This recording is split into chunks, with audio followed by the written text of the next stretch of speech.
been thinking about 80s comedies like all week. I love freaking 80s comedies.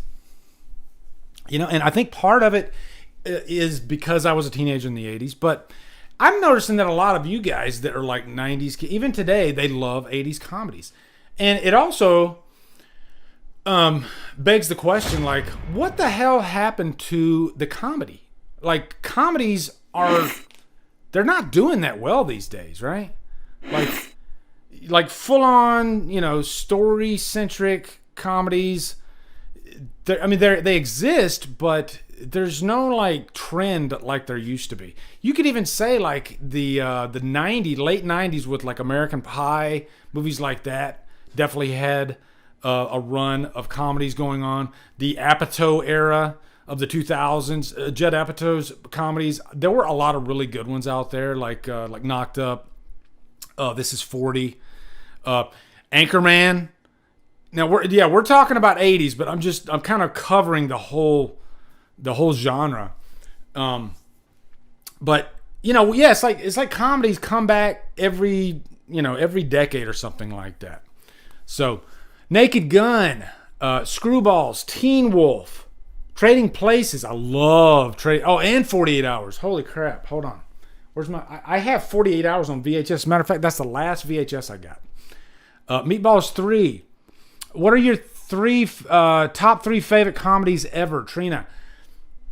I'm going to you're going to see in this list what my top 3 favorite comedies are. Okay? Because it's sort of a ranking. I'll say the last 3 that I show you are going to be my top 3. All right? Let's put it that way. All right. See, look, guys, I did my homework for you. I'm going to give you visual representation. So that way we can all just kind of bask in the glory of these great, you know, we can feel like we're there, right? We can immerse ourselves into these movies, okay? I literally thought about like bringing up trailers, but we don't need trailers. We can just talk about it, okay? So I'm guessing I have around 14, 15 movies here that I felt like I have to talk about. I was going to do like just 10. But after I did 10, at least 5 more movies that came to my head, and I was like, oh my God, I have to talk about these. These have to be discussed. So, first one, National Lampoon's Vacation. The first movie is so damn classic. There was even a Evil Dies Tonight, Russ, that meme. I showed that a couple streams ago. But that is probably one of my favorite scenes of the movie. Is when you got Clark and his son Russ, and Clark is sharing, you know, a father-son moment, sharing your first beer, right? And I don't think that was Russ's first beer, if I'm being honest, because he gives him the beer and he's like just going into this like little monologue, and he is just, cranking that beer down like it's nobody's business, you know? So I think Russ has had a few beers in his past. But Beverly D'Angelo had a huge crush on her back then. I'm not gonna lie.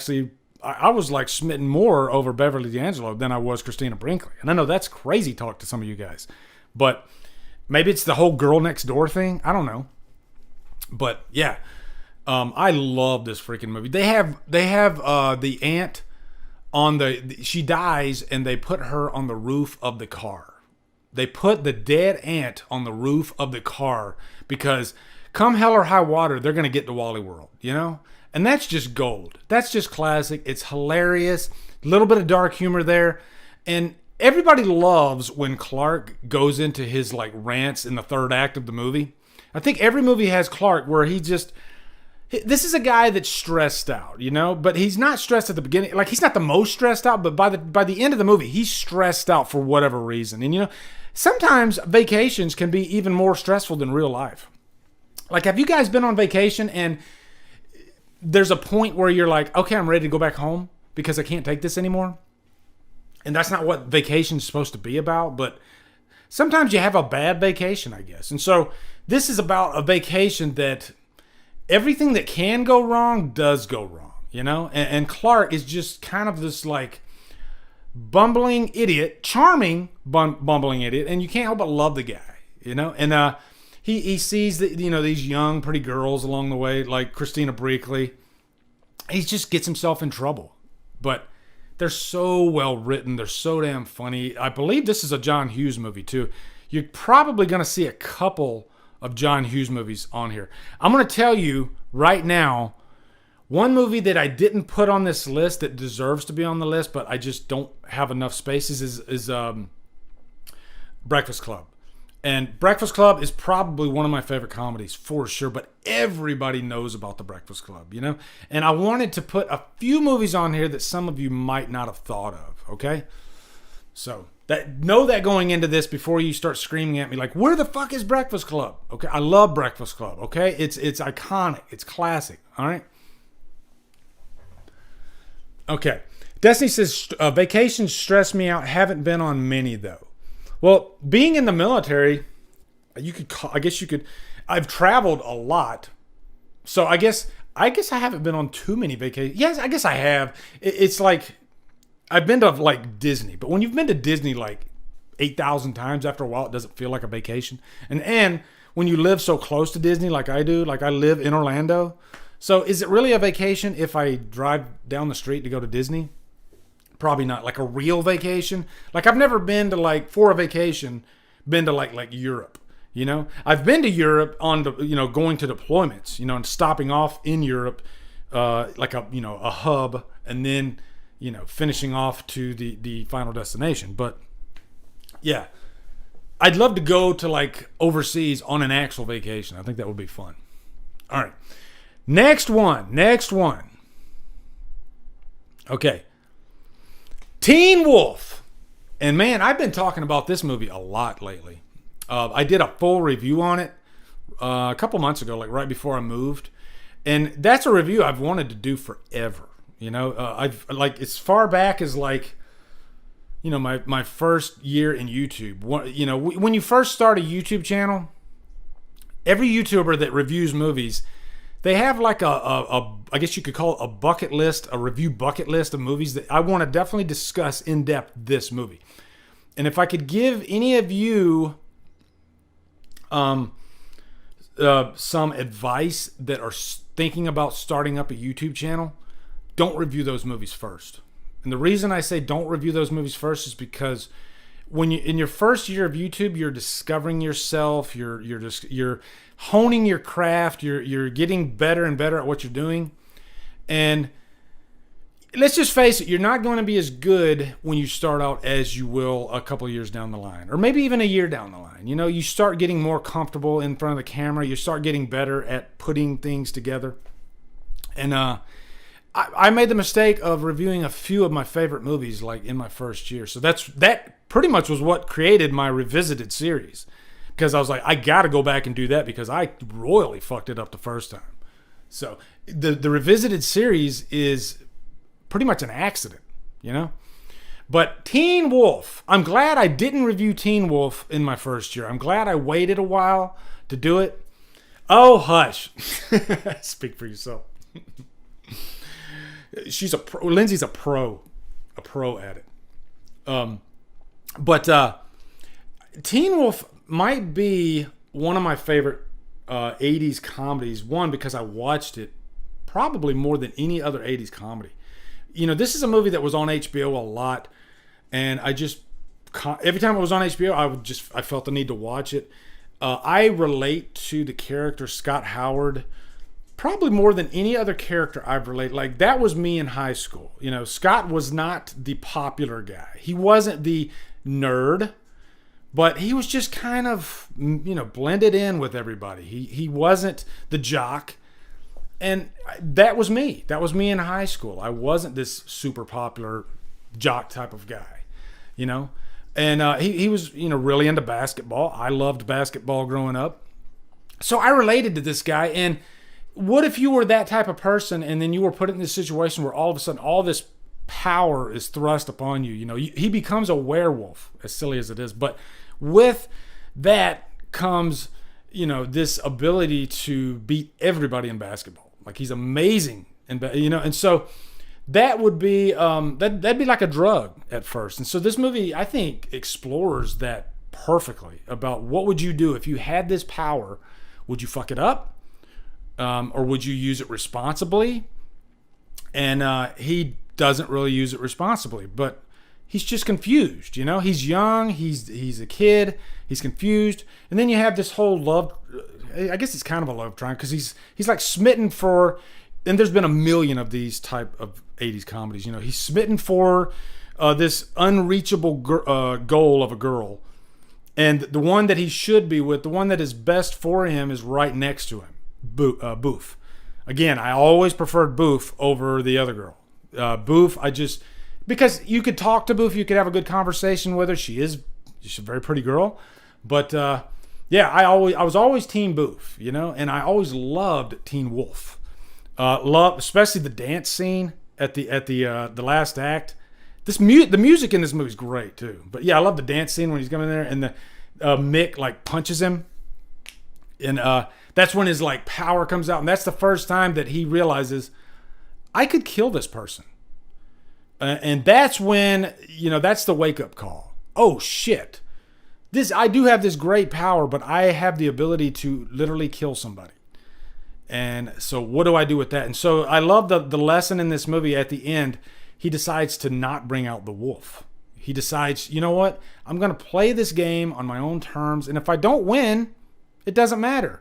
You know, at least at the end, I'm proud of what I did, you know? Win in the end. That song, oh my God, Win in the End. That song has gotten me through some tough times, okay? Got me through some really, really tough times. And I've been listening to that song for the last 30 years. And anytime I'm really down and I beat myself up and I feel like I'm not worthy of anything, I throw that song on. And for some reason, it wakes me up. And there's just such a great message behind it, that you have the ability to win in the end. You know, it's all a mind thing. If you can rise above all those, you know, all those negativity that's coming at you, you can do that. And that's what that song means to me. So it's I didn't want to get all freaking deep and philosophical on you, but that's Teen Wolf. As silly as it is, I've said this. I prefer Teen Wolf over Back to the Future. That's crazy, I know. Back to the Future is definitely a better written movie, a better produced movie. But man, the characters, I just love the characters in Teen Wolf. Okay, next one. I'm having fun. This is fun, guys. All right. This is the reason why we're here, okay? Not Halloween. We're here for this, all right? Okay. Some Kind of Wonderful. Some of you might not. Let me know in the comments. Is there any of you that have not seen this movie? Just say yes or no. Have you seen Some Kind of Wonderful? Just give me a yes or no, okay? We're not going to do a poll, damn it, all right? Just give me a yes or no. I'm hoping some of you say no. That means my job here is done. And after this stream, I want you to rush right out and go to your nearest streaming platform and rent Some Kind of Wonderful, because, oh my God, this is like it's just such a feel-good movie. And again, we got another Scott Howard character, which is kind of funny because Eric Stoltz was supposed to play in Back to the Future, and he ended up not. How could you not enjoy Some Kind of Wonderful? Holy crap, Lindsay. Oh my God, I've watched this movie so many times. Maybe it's because I'm a drummer too, though, you know? And the girl, Beth, what's her name? I always forget her name in this movie. But she's a drummer. The movie starts off with this great drumming. And again, same plot, this girl that Amanda Jones, which there's this a friend of mine, her name's Amanda Jones. She's never seen Some Kind of Wonderful. I've seen her in the chat, Aesthetic Star. We've been friends for ages, but I was like, Amanda, you've never seen Some Kind of Wonderful? Are you crazy? She's never seen it. And her name's Amanda Jones. But Amanda Jones, played by Leah Thompson. She's the girl that Eric Stoltz, he's like pining over. But again, the girl, his best friend is right there in front of him. And this scene is probably one of my favorite scenes because he's able to get the girl. He scores a date with the girl, but she says, "What are you going to do if you have to kiss her?" Because Amanda Jones, she's no rookie, okay, and you don't want to fuck this up. And he's like, "Well, what do I do?" And she's like, "Well, you can practice on me." It's just such a very such a words are hard. It's a really well put together scene. Okay, it's a great scene. It's awesome. Because there's just like build up, I guess, during the scene, and it's not one of those like boom they kiss. No, there's just like a build up, Cameras like kind of panning around them as they're doing the scene. It's just a very well done scene. So that's definitely my favorite scene in the movie. And again, I'm not going to give you the spoiler since some of you haven't seen this movie, but it's another one of those lesson. You can guess pretty much what the lesson is. I mean, pretty much all 80s comedies had very basic plots, and it was a coming of age type thing. So one thing I liked about this movie too is was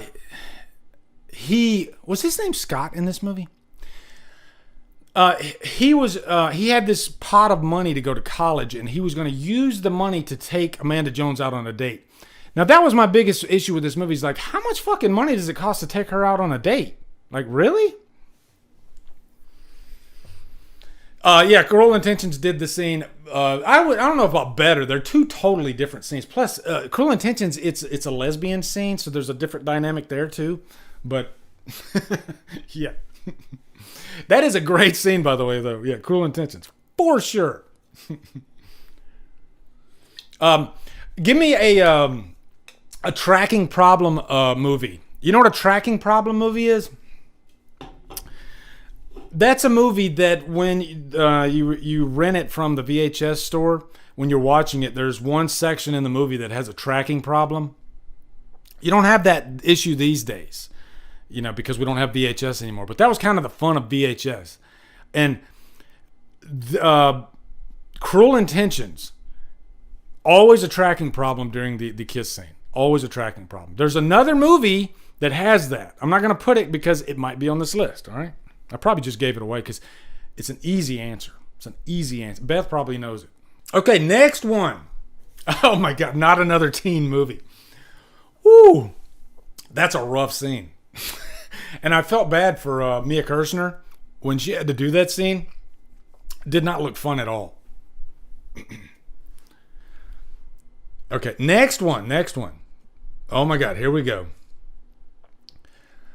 Oh yeah. What, guys, what's that movie right there? What is that movie? Porkies. Man, Porkies. I have so many memories of Porkies. First off, Porkies is the rated R raunchy comedy, and there were quite a few of these in the 80s. And when this movie came out, I was young. I was probably 47. Beat you to it. I was probably like 10, maybe 8 or 10, something like that, 8 to 10 years old when this movie came out. And I remember seeing it on the TV by accident. I'm guessing my parents were watching it or something like that. And I walked in, and I mean, this whole movie is full of raunchiness. Okay, I mean, really, you could throw a dart and hit a raunchy scene in this movie. But I think I walked in during the moaning scene. Is it Mona? That's the scene where the cheerleader, the coach calls her Mona, and he's like, "Why do they call her Mona?" And then he finds out why they call her Mona, and the coach is like laughing his ass off. But oh God, this movie is it's funny though. That's the thing. You can have raunchy comedy, but you still got to have a fun movie, a funny movie. It's not fun and it's not funny. Okay. You still got to have a good movie. Okay. And this is a comedy, so it needs to be funny. Porky's is hilarious. Hilarious. Meat. His name's Meat. And the eggs, these eggs. Yeah. What do you got to do with these eggs? And Junior, was his name Junior? And all the guys are like saying, "Hey, take this egg, this boiled egg, and hit Meat with it. He'll like it." And so, what are you doing with that egg? What, these eggs? And he's like bouncing the egg, and then he hits him in the forehead. But the joke is, it's not a boiled egg. It's a raw egg. And so then meat like flips. So there's a lot of really funny scenes in the movie outside of that. Now, the funniest scene in the movie is, Mega Cat's got it, the glory hole scene. That's the picture that you see right now. Pee-wee, thank you. Not Junior, Pee-wee. The picture that you see right now is the glory hole scene. So, how do I say this? How do I say this and not sound... not sound like my 10-year-old self, I guess. He has to stick a part of his body in the hole in the bathroom. And so he's hoping that all those girls are going to grab the part that's coming through the hole. And so he does it, and then the girls, they walk away because they get in trouble because the coach comes in. Oh my God. So the guy thinks that it's the girls right there, the pretty girls that are on the other side, while he sticks a part of his body through the hole. And so it's the coach, this 50-year-old woman that looks like she could be a linebacker for the 49ers. And she grabs and with a foot on the wall, pulls on it. Oh my God. I'm just laughing just thinking about it. It's such a great scene. Yeah. Lindsay, you've never seen Porkies? Oh my God. Well, I teed you right up, okay? It's one of the funnest freaking 80s movies ever. It's so damn fun. There's 3 of them.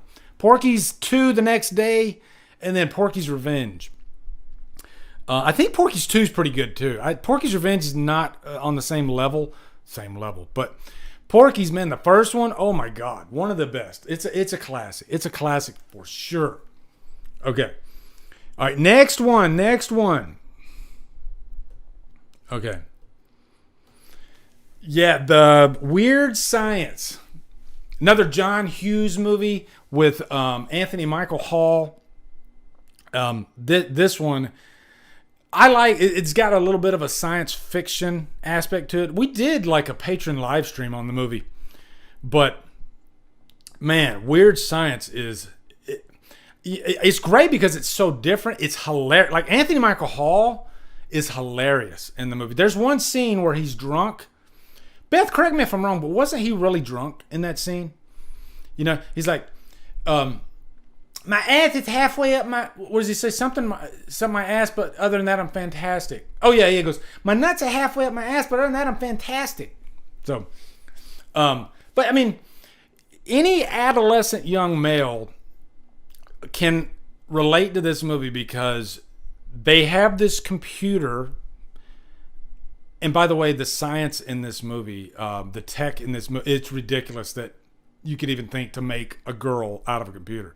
But you're willing to forgive that because the movie doesn't take itself that seriously. But they, you know, and there's this great like parallel between Frankenstein and It's Alive, and they create Kelly LeBrock.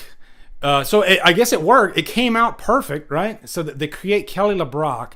And so now so the lesson in this movie, okay, now you got this beautiful girl. What are you going to do, you know? And so, of course, it can go the obvious raunchy way, or it can... These 2 young boys, they're like kind of freaked out by it. Okay, I have this beautiful girl in front of me now. She'll let me do anything I want. But they don't do the thing that like some guys would do. You know, they actually treat her with respect. She has all that. She's smart too because she has all this freaking data in her head. She's pretty much a computer. And so then it's another one of those movies that has like some good lessons along the way. They end up getting girls because of her influence. She gives them confidence. So that's the thing that John Hughes had a gift in, was taking an adolescent story and actually making some sense out of it, and there being a good lesson at the end of the movie, you know, and really just giving you great, endearing characters. And that's what's so great about Weird Science. And just because it's so different, you know. This is probably the most out there 80s comedy of the bunch. But it's another one that I freaking love. It's awesome. I had the Arrow Blu-ray, and man, get the Arrow Blu-ray. Here it is. Here's the Arrow Blu-ray. And Man, that slipcover is glorious. Yeah. And it's got like a matte finish to it. I don't know, but love that Arrow Blu-ray. All right. Next one. We're rolling. Now, this is the movie I watched today. There you go. Just One of the Guys. I love the premise of this movie. And let me know if you guys have seen this one. Any of you have not seen this one? I bet some of you probably haven't seen it. But it's about a girl who isn't taken... Because it's about male chauvinism. You know, in the 80s, she's a writer, and she feels like she should have gotten a better grade. And her teacher, she catches him like making sexist jokes and all this stuff. And so she wants to prove that if she had written it as a guy, then, you know, she would have gotten a better grade. And so that's what she does. She has a bet with her brother. By the way, her brother is hilarious in this. And so, because her brother's got like all these Playboy bunny, like her brother is pretty much your average young teenager in the I guess anytime, you know, not just the 80s, you know, because he's his hormones are raging, and she's got to be witness to it, you know, and he's got all these Playboy bunny pictures. This is one of those PG movies in the 80s that was filled with nudity, you know, right? I don't want to say nudity all the way through, but like just the scene in his room alone will fill your quota for allowed nudity in a PG-13 movie. Like, they could never get away with that these days. But, you know, she doesn't want to take this thing that far, but then she falls for this guy who's not really the jock. He's just kind of your average. He's kind of like a Scott Howard, I guess. And so she falls for this guy, and so she keeps the thing going so she can, get to know him better. And so eventually, though, the way she outs herself as a girl, you know, is she opens up her shirt, and holy crap! But the one thing that's funny about this movie is if you look at that picture right there, William Zabka, who played the bully in this movie, was also in The Karate Kid.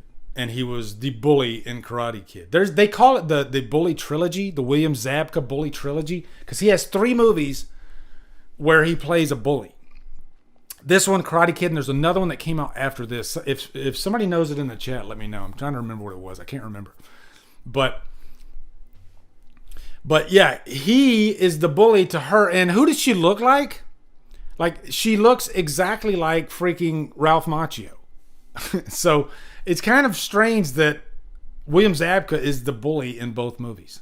And they even have a joke in the movie where they say she looks like the Karate Kid, you know?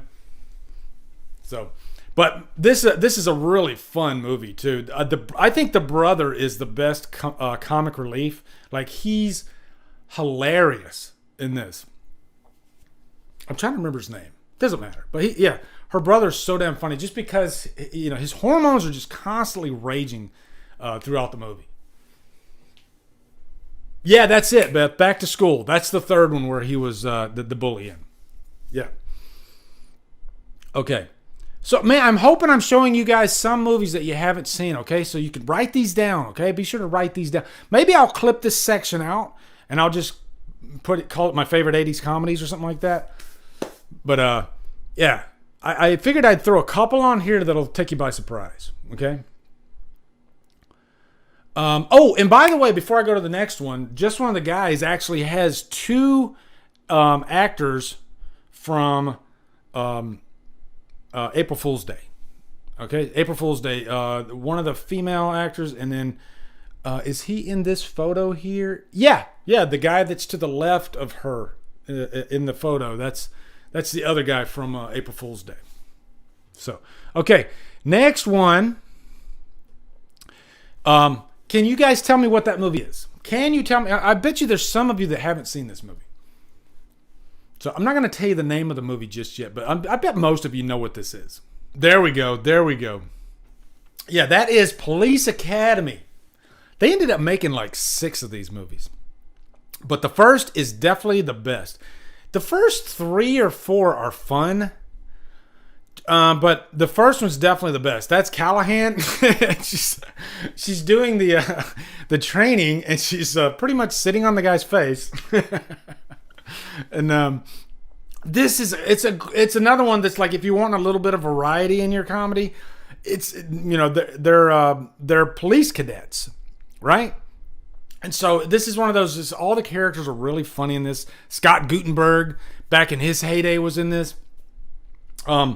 Sharon Stone, a very young Sharon Stone, is in the third movie, I believe. And I think, is it Courtney Thorne-Smith in one of these two? Like, there's a few actresses that got their start in the Police Academy series. Yeah, Citizens on Patrol. I don't remember which one that is. I haven't seen the Police Academy movies in ages. But yeah, I think the first one's the raunchiest too. You know, I think it was one of those things where I think the first one's like rated R, but then it started veering into the PG-13 rating. And the first one's the best. Right? You know what? If you're going to be geared towards an R rating in terms of the themes of the movie, go ahead and make it rated R. Go for broke, right? Yeah, Tackleberry is the man. That is Callahan, though. And she's the, you know, your adolescent teen's gonna like Callahan, all right? But Steve Gutenberg, he's like your lead. He's really cocky, wisecracking. He's kind of like what Jim is in The Office. That's what Steve Gutenberg is. He's great. My favorite scene in Police Academy, I have to share this with you before we go to the next one. It's like at the beginning of the movie, and there's the cadets, they're new cadets. They all have, like, you know, long hair. Back when I was in the military, when you first came into basic training, they called us rainbows. What that means is it's before you actually are issued your uniform and you have your head shaved. Because I had my head shaved, and they gave me a uniform and everything. But before that, I had to like spend the weekend as a rainbow, and that's where you're wearing your civilian clothes, and they don't really like let you comb your hair or anything. And when I first came in the military, my hair was kind of long on top, and so I had like bedhead for like 3 days. It was hilarious. And when you would march, you know, they made us march, as the other flights were coming by you, were passing by, they'd start going, rainbows, you know, rainbows. And it's embarrassing. You know, they really put you on blast, and you're like, I cannot wait to get my head shaved and get my uniform, you know. And I never ever in my life thought I would say that, but yeah, because you are just mocked incessantly until you get, you know, everybody's making fun of you. You look like an idiot because you don't fit in, you know. So the scene in question, there's a line at the barber in this movie, and this Steve Gutenberg, I believe, is like before this one guy, and or no, after this one guy. So this one guy, he goes and sits in the chair and he goes, shave it all off, because he thinks that the police academy is like the military. And so, you know, he's just sitting there, and they just shave and he had freaking this mane of hair, right? Long hair. Shave it all off. So they shave off this shave his head. And so then he gets up, he leaves, and as he's walking by, Steve Gutenberg is walking by, he's like, take a little bit off the sides. Just a little bit off the sides, maybe a little bit off the back, and be good. And he was like, you could do that? I love that scene. That's a great scene. Okay. Next one. Police Academy. All right. Next one. Here we go. This is definitely one of my favorites. Last American Virgin. Now, I bet there's a lot of you guys that have not seen this movie. And Beth, correct me if I'm wrong on this, but doesn't this predate Porkies? Like, this might be one of the earlier raunchy, because this one's very raunchy. It's very similar to Porkies, but Porkies doesn't take itself as seriously as Last American Virgin. But it's another one of those comedy, coming of age comedies. And you can see right there, I mean, two heavy hitters there. You got freaking Ted from Friday Part 4, and then you got Diane Franklin from Amityville 2: The Possession in the movie, you know? So, but basically, it's very similar to Porky's, because the main character is Ted from Friday Part 4, and he just wants to get laid. That's the whole point of the movie. You know, but he falls for this character played by Diane Franklin. And I love the ending of this because it's one of those endings. It doesn't go the way you think it's going to go. And I want to tell you what the ending is. You know what? I tell you what. I'm going to say the ending, but if you haven't seen the movie and you want to watch it, then maybe don't listen for like the next 30 seconds, okay? Just mute it for like the next 30 seconds because I think there's a good message at the end, okay? So 5, 4, 3, 2, 1. Okay, now I'm going to tell you what the ending is. The ending is you think that he's going to succeed and land the girl, you know? She's going to be his girlfriend. That's what you think's going to happen. And the story builds itself up to be like that. But then the very end of the movie, he comes to the party, he's all excited and happy and everything, and then he walks through the door at the end, and the jerk, the douchebag of the movie, you know, the freaking William Zabka of the movie. He's not William Zabka though, he's played by a different guy. He lands the girl, he's kissing the girl, and so he starts, you know, she sees him and she feels bad, and he sees her and he starts crying, and then he gets in his car and he leaves and credits roll, you know? So I like that message that it doesn't always work out like you want it to, you know? So what do you do after that? You got to go on. But I love that they don't answer. They just credits roll. Credits roll while this guy's crying, driving his car. But so this movie takes the characters a lot more seriously than, say, like Porkies, but it still has a lot of really raunchy, sometimes uncomfortable scenes in it. You know, it doesn't hold back. It's a Canon film, and if you're familiar with Canon films, they're basically what you would call bad movies of the 80s. You know, they would crank out movies to make a quick buck. That was their thing. And it was like 1 out of every 10 movies ended up being good. You know, they would constantly gamble and roll the dice. But Canon films kind of became legendary in the end because I happen to love Canon films. I like how much they don't really care, you know, because there's the element of surprise in these movies. Because a lot of times filmmakers can go crazy over a script, you know, trying to figure out, should I do this or should I do this? Because I just watched like Apocalypse Now. I'm going to be reviewing that real soon, but I watched the documentary, and the documentary is even more interesting than the movie is because you get to see how Francis Ford Coppola was losing his mind over this movie because he didn't have a set path for the ending of the movie. You know, they wanted to have this big Hollywood, you know, action-packed type ending, and Coppola didn't want that. He says, then that just makes my movie just like every other movie. And so he lost 100 pounds, and he had almost a nervous breakdown while he was making the movie. And how that relates to this is Canon Films, they were, you know, I'm not having a nervous breakdown. They saw movies as cheeseburgers. We're going to make a cheeseburger, we're going to put it out, and then we're going to go on to the next one. No retreat, no surrender. There you go. That's a perfect example. But sometimes you need a cheeseburger movie. You know, because cheeseburger movies, they just make it fun. You know? Don't get me wrong. I love movies like Apocalypse Now. Denis Villeneuve type movies like the new Dune. But you can tell that there's probably some stressed parties behind the scenes on those movies because they have to be up to a certain standard. Canon Films, there was no standard. You know, we have a basic plot. One good thing about it is they stuck to the script. You know, it seems like they had a script. Let's do that. Film it. Boom. Cut. We're done.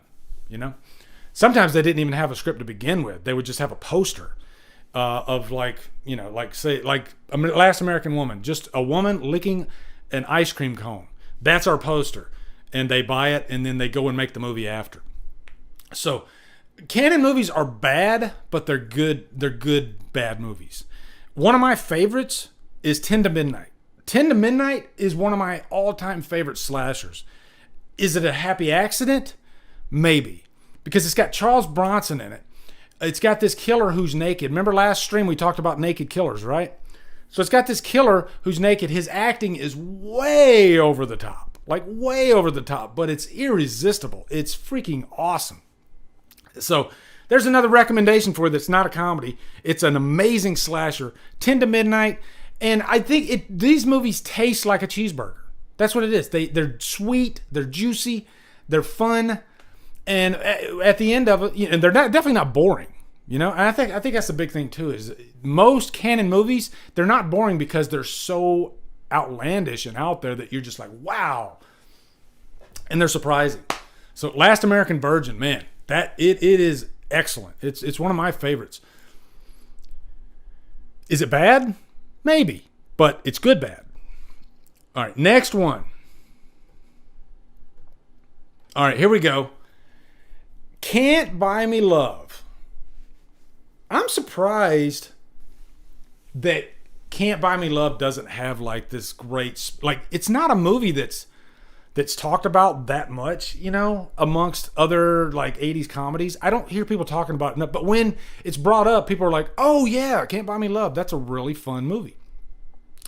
And the actress in this movie, I think she might have died recently. Like, I think this might be the only movie that she did, or she only did a couple movies, and then she kind of went off into obscurity.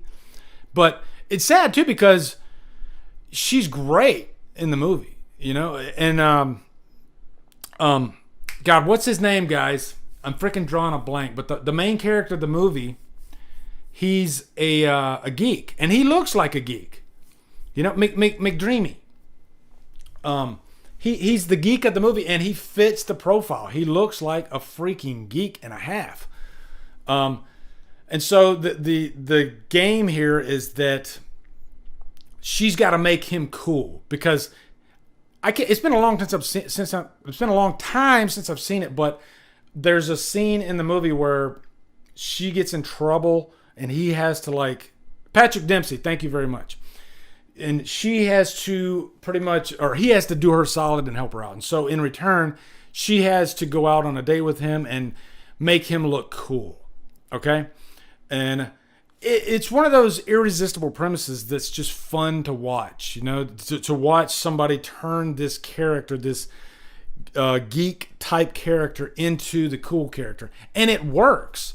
You buy it, because in high school, that shit happens. I seen it happen in high school. I seen characters.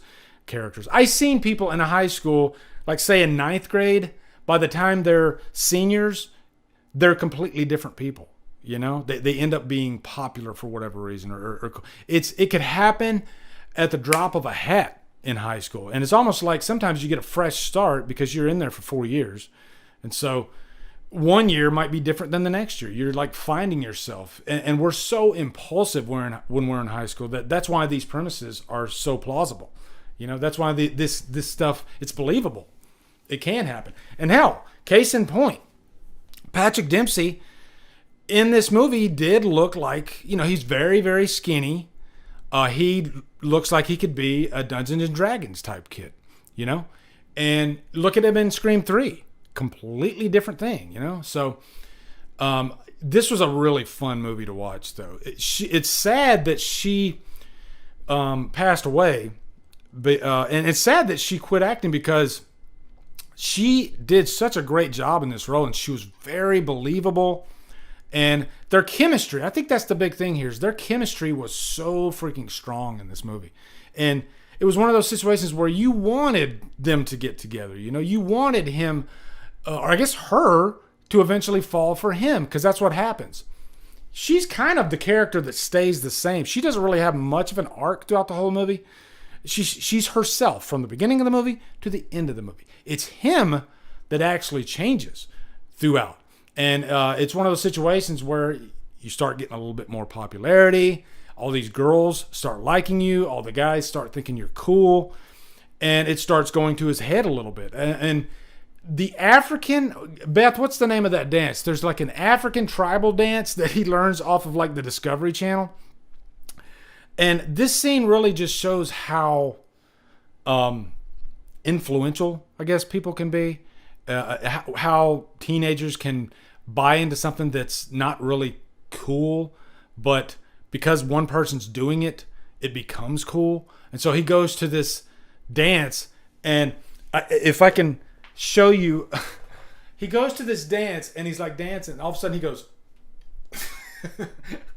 it's the dumbest freaking dance ever, but everybody starts following him and doing the dance, and it's probably one of the best scenes of the movie. Oh, you guys talking about Eddie Murphy? Eddie Murphy was freaking... The 80s, like, belonged to Eddie Murphy. He was so... Like, I used to watch Delirious and listen to Delirious constantly. I had the Delirious on cassette tape. Yeah, Delirious is great. Raw. Oh, my God. Deverick Grant. You just threw out a freaking bomb there. And that's one that I forgot to put on here. Mischief is another one of those raunchy comedies with Kelly Preston. It's very well done. It's so freaking fun. I could go down this whole freaking dissertation about it, but yeah, Mischief is definitely another one that's great. And man, I had the biggest, and I mean the biggest crush on Kelly Preston back then. And Kelly Preston was actually in John Carpenter's Christine. And I didn't even realize that until I watched it the last time. I forgot that she was in that movie. But yeah, she was a siren back then for sure. Okay, next one. I have some variety in here. John and I quote Delirious on a daily basis. It's so freaking... Eddie, I know you're 7. But you'll be a 7-year-old, no home, walking the dog motherfucker, okay? Hey, boy, come over here. You look mighty cute in them jeans. Yeah, I used to quote it constantly. I'm sure... I hope to God you guys have seen Airplane. Okay, Airplane is such a freaking classic. It, to me, as far as funniest comedies ever, Airplane's definitely top 3.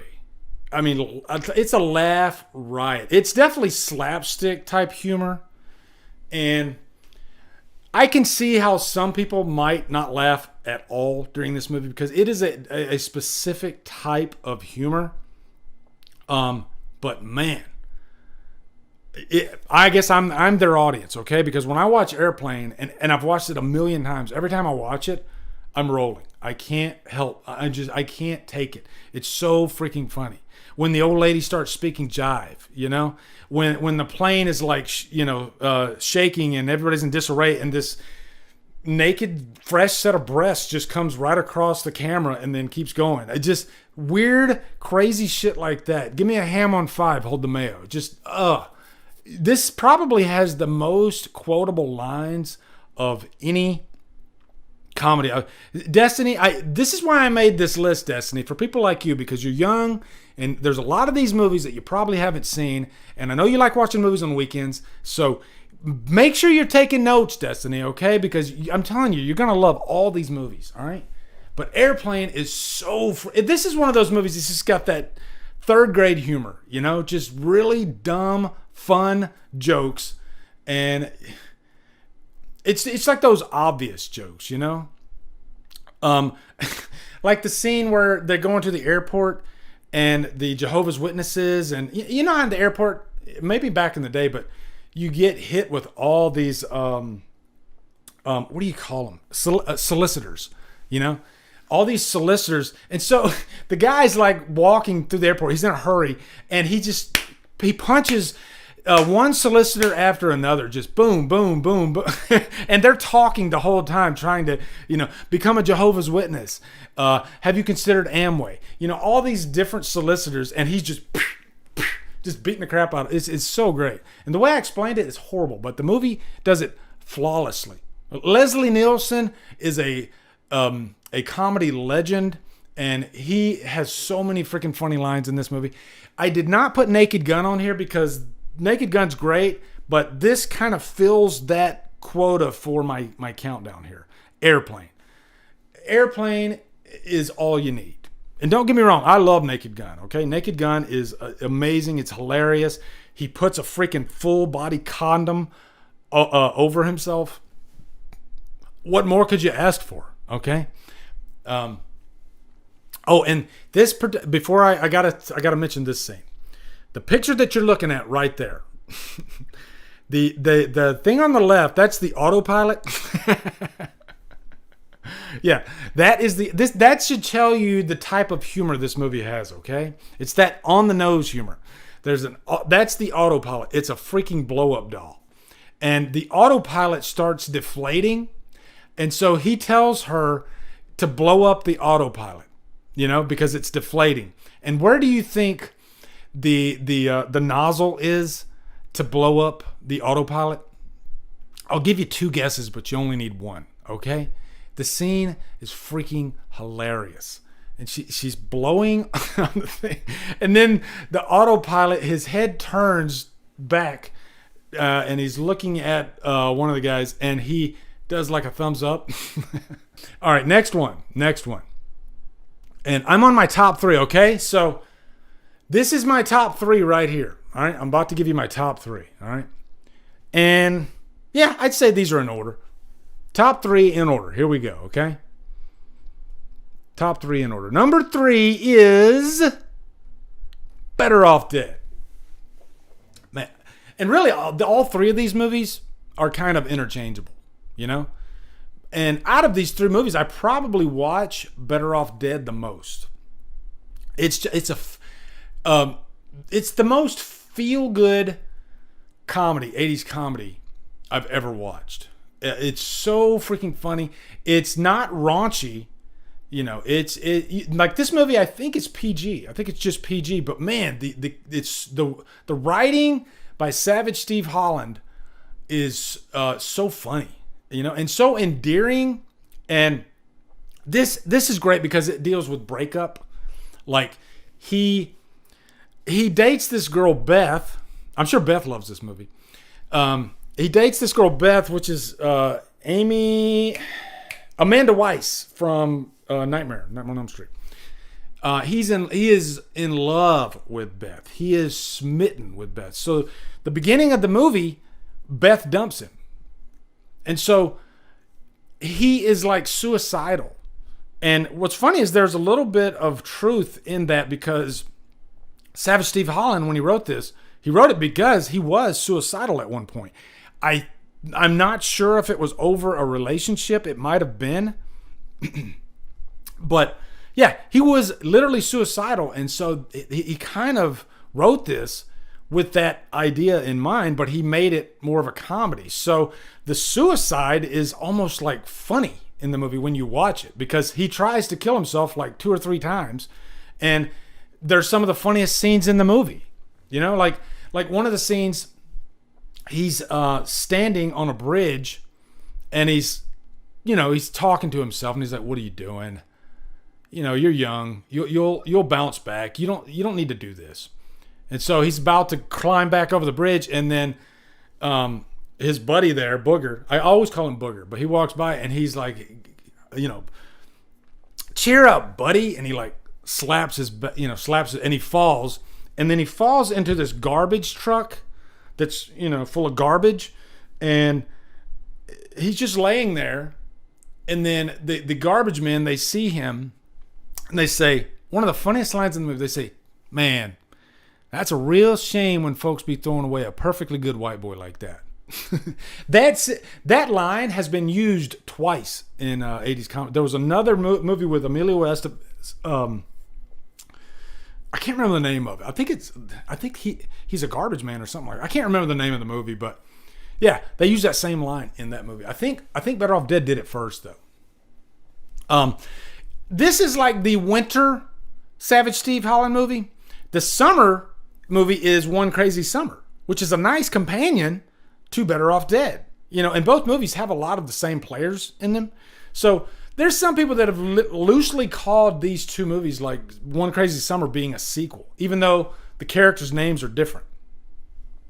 And also, a lot of you guys might know that John Cusack hated this movie. Like, hated it so much that it ruined his relationship with Steve Holland. Like, he didn't ever want to have anything to do with the guy again after he saw like the dailies. And I guess when the movie came out, it was a hit. And so based on that, I think that's why he ended up doing One Crazy Summer. Because in my mind, I was like, well, shit, if he hated the movie that much, then why did he do One Crazy Summer? But I think it was just because Men at Work. Thank you very much. Men at Work. Yeah. So, yeah, that's why I ended up doing One Crazy Summer. But I heard that his relationship was forever severed with Savage Steve Holland, which to me is kind of, don't get me wrong, I freaking love John Cusack. And hey, I don't know everything that happened behind the scenes, but I just know that the story is he hated the movie, and because of that, it ruined his relationship with Savage Steve Holland. But it's one of my favorite John Cusack movies, and he's made a ton of great movies, but I just love Better Off Dead. And throughout the movie, he's so sad about losing Beth, but then eventually he meets this foreign exchange student played by the great Diane Franklin. And so the movie is infectious because you just love watching these two characters come together. And Diane Franklin, one of the most intoxicating actresses of the 80s. Like, you fall in love with this character throughout the movie. You want him to end up with her so bad. I love this movie so much, I got the t-shirt that's got the hamburgers on it. Everybody wants some. That's probably one of the most popular scenes in the movie too, when he's taking her on a date. And then they have this Van Halen segment where the hamburgers are dancing, and it's great. It's great. The music is great in this movie. I love the soundtrack so much. I think the only way you can get this soundtrack is if you can find the vinyl somewhere, because I don't think there is. Yeah. Hey, Grosse Point Blank is freaking... I can give you freaking 10 great John Cusack movies. I guess this is just a different flavor, not to be taken too seriously, because I think John Cusack wanted to go down a path of doing more serious type movies. Whereas this, it's definitely not serious. This is just a fun comedy. But you know what? We need those types of movies, right? So I wish he would have embraced this movie more, to be honest, because he is great. Like, if John Cusack wasn't the leading man in this movie, it wouldn't have been as good. Because John Cusack has a certain charisma about him, and it's undeniable. And there's only one John Cusack, and he's a big reason why this movie is so great. So it pains me that he hates the movie, and he's a major part of the reason why this movie's so good. Yeah, Beth, I'm so jealous that you have this on vinyl. But E.G. Daily, Better Off Dead, the freaking song Better Off Dead. Ricky, I could talk for an hour about Better Off Dead because there's just so many little anecdotes, about the movie. So many fun anecdotes. Language lessons, all that good stuff. All right, number two, and I guarantee you there are some of you that have not seen this movie. And don't worry, guys, we're gonna go. We're almost at 2 hours. We're gonna keep going. Okay, we're gonna keep going. Number 2, 3 O'Clock High. You know what? I will wager that maybe a quarter of you have seen this movie, and that's the reason I put it on here. And it's that good. It is easily the most overlooked 80s comedy ever. And the premise is so damn relatable. And everybody can relate to being in high school and planning a fight at the end of the day. Like, this guy and this guy, they're going to meet in the parking lot at the end of the day in school, and they're going to fight. You all have seen it in your high schools. Do they still do that these days? Do they plan fights? Because back in the 80s, they did that. Guys handled stuff with 2 things, this one and this one, okay? You're going to meet me outside. We're going to handle this like men.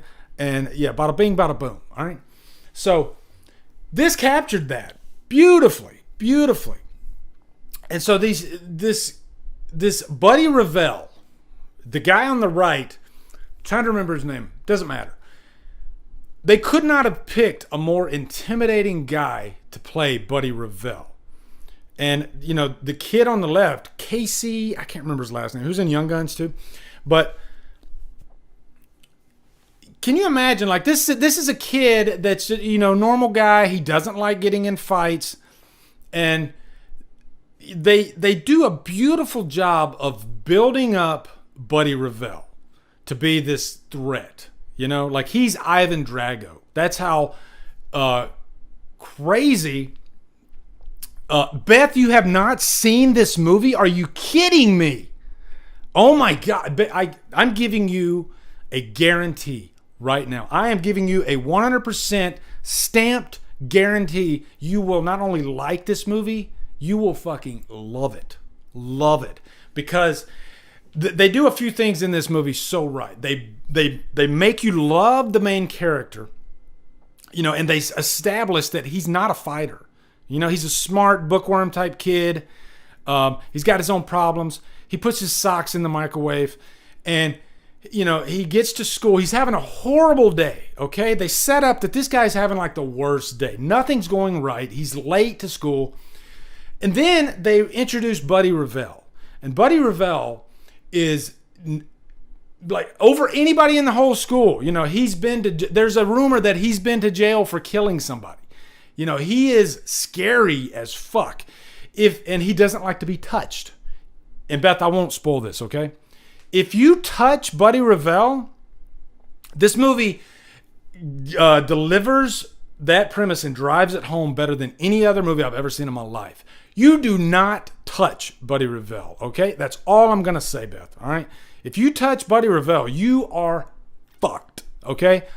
Royally fucked, okay? And so I'm just setting up, I'm giving you a quick plot synopsis, okay? And so our main character, he's having a horrible day. He works at the bookstore. He runs into Buddy Revell, I believe, in the bathroom. And I can't remember if it's he accidentally or he puts his hand on his shoulder. And it might be by accident, something like that. And man, everything slows down. You see Buddy Revell look at him, like this. Like you just made the worst mistake you have ever made in your entire life. And so what does Buddy do? Buddy says, me and you, we're going to fight today at 3:00. If you don't show up, I'm going to find you. You can run, but you can't hide. You have to show up to this fight. I will spend the rest of my life making sure that I end you. That is pretty much what Buddy Revell tells him. So he can't get out of it. He's got to fight Buddy Revell. And one of the kids gets in the locker room and he hears this conversation. So how fast does this news get out in the high school? 0.03 nanoseconds. Everybody in the school is already talking about it. Oh my God, there's going to be a fight. Buddy Revell, he's going to beat the shit out of this kid. And I don't want to spoil it. I'm just going to give you one word. Okay, guys?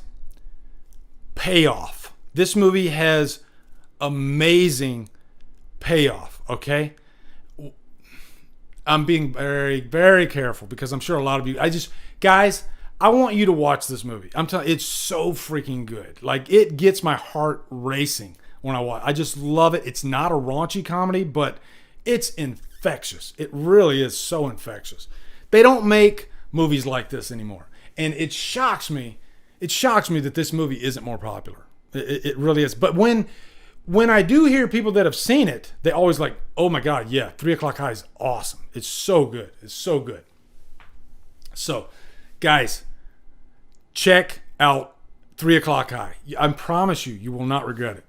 Oh man, I want to talk so much about this movie. I want to do a spoiler review, but yeah, 3:00 High. Okay, number one. Okay, what do you guys think number one's gonna be? What do you think number one 80s comedy? Man, this is one of the funnest streams I've had. I swear to God, I should do this every time. Just come up with topics or like countdowns. I love this. This is so damn fun. Can there be any other? Can there really, guys? Is there any other choice than Fast Times at Ridgemont High for the greatest? I'm not even gonna say 80s comedy. I'm gonna say comedy. To me, Fast Times at Ridgemont High is the greatest comedy of all time. Because every movie that I just showed you, this movie has aspects of it all. You know? Cameron Crowe freaking wrote the script. Amy Heckerling directed it. I mean, you talk about rich characters. How many great characters are in Fast Times? You know? Maybe 10? Like, and every character is glorious. Hell, they even squeeze Nicolas Cage in this movie, and he doesn't have a single line, you know? But like, I could go down a list of so many great things about, like, we can start with the pizza. Somebody just mentioned the pizza. That's something that everybody has wanted to do in their lifetime, you know, when you're in high school. How cool would it be to order a pizza and have it delivered in the middle of class? You know, I don't know if you guys think about that these days, but back in the 80s, that was like the coolest thing, to order a pizza. And then, yeah, Mr. Hand. You guys are teeing me right up. Mega Cat, Mr. Hand. And so Mr. Hand, he gives everybody in the class a piece of pizza except Spicoli. And he's like, what do you want to do with your life? And Spicoli's like, I don't know. And so he writes it on the wall. I don't know. Oh my God. Hold on. Have some of you not seen Fast Times at Ridgemont High? Are you really saying that to me? Holy crap. Man. Okay. Lindsay just teed me up for the next thing. The red bikini. This is the most paused scene on VHS in history. You know, all the videos, I don't know how they came up with that. I don't know how the number came out, but yeah.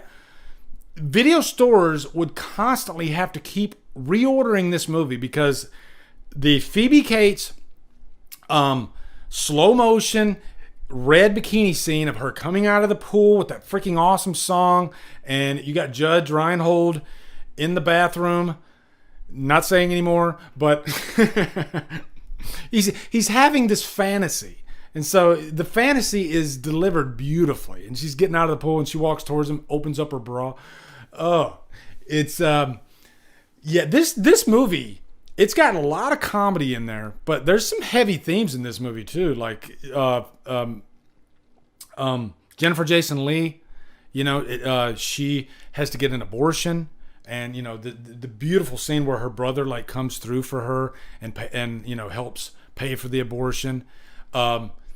But even like the characters, they feel real. Like the guy that gets her pregnant, in any normal 80s comedy, this guy would be very one-dimensional. He'd be kind of like what William Zabka is, I guess, in the movies that he did.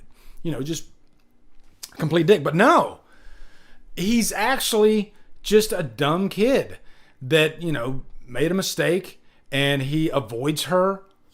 And then eventually he comes around in the end. So these characters actually have arcs. They feel like real people who aren't perfect, who make mistakes. You know, I love the scene where Judge Reinhold, he's got to wear the pirate get up to deliver the food. And he gets pissed off and he just takes the food and like tosses it out the window. That's how he quits the job. Like, there's so many freaking great scenes to point out in Fast Times at Ridgemont High. It's glorious. It's so freaking glorious. He's giving, when you're going out on a date, he's giving him like the rules of going out on a date. And he says, number one, if all else fails, make sure you put on side 2 of Led Zeppelin 4. And then they play Kashmir, which isn't on Led Zeppelin 4. I always wondered, was that like a rights thing, or did they really screw that up, or was that intentional? I don't know. But man, this movie has a lot of heart too. Like, it's one of those movies, by the end of it, it feels like a meal of a movie. It doesn't feel like just your generic 80s comedy. There's something different. There's something, I guess, weightier, bigger about Fast Times. You know, there's a lot going on in the movie, and you feel like you've really gotten to know pretty much all the characters, not just one or two. You know, this is an ensemble. It's not one main character. You know, it has, like I said, like 10 characters, and you literally follow all their paths. And writing like that is not easy, and you could easily fall on your face. But somehow it works beautifully in Fast Times. You're never lost. You never leave a character and get upset. Like, no, stay on this character because I want to know. You know how some movies, they have like 5 different things going on, but you're only interested in like one of them? This movie, you are interested in every single character, what's going on, and they're all different. Phoebe Cates is like the girl that's just beautiful and sought after, whereas Jennifer Jason Leigh feels like the girl next door. I wish I could remember all the names. I'm horrible with freaking names, but you get the idea, man. Fast Times, it's an easy number one for me. It's an easy number one, and I watch it all the time. You dick! And oh yeah, the music. The music in Fast Times at Ridgemont High, oh my, it might be one of the best soundtracks on here.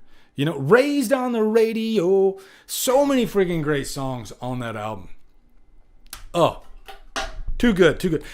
The scene, the BJ scene where she's teaching her she's using the carrot. And, she's like showing her, and then everybody around is like watching.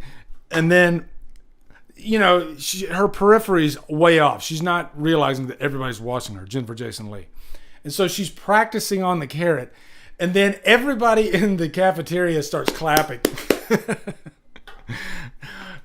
So it's a mixture of everything, coming of age, raunchy comedy, great characters. Man, it's just a great movie. It really is. Fast Times. You can't beat Fast Times. So, are there any other movies that I missed on this while I get ready for funnies? Chris, what's up, man? Nice to see you in here. Chris got here when I was giving the number one best 80s comedy ever made. You did it, Chris.